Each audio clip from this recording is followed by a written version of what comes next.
আজকে চলে আসলাম আমার ভাইজি দর্শনার হ্যাপি বার্থডে মিনি ব্লগ নিয়ে। তো ওর সবে মাত্র 2 বছর হয়েছে। ওর ফার্স্ট জন্মদিনের ব্লগটাও আমি কিন্তু শেয়ার করেছিলাম আমার চ্যানেলে, তোমরা অনেক ভালোবাসা দিয়েছো।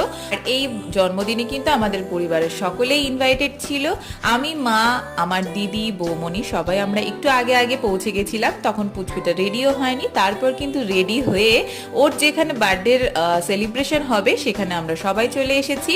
দেখো ও কতটা এক্সাইটেড, আর কি সুন্দর, একদম পরীর মতন দেখতে লাগছে। ও কিন্তু কেক কাটতে ভীষণ পছন্দ করে আর কেকটা খেতেও খুব পছন্দ করে। তোমরা দেখতেই পাচ্ছ ও কেক কাট করেই প্রথমেই নিজে আগে মুখে দিয়েছে, তারপর একটু মাকে বাবাকে খাইয়ে দিয়েছে। তারপর আমরা ভাই বোনরা, দিদিরা, বৌদিরা সবাই মিলে একটু ফটোশুট করে তারপর চলে আসলাম খেতে।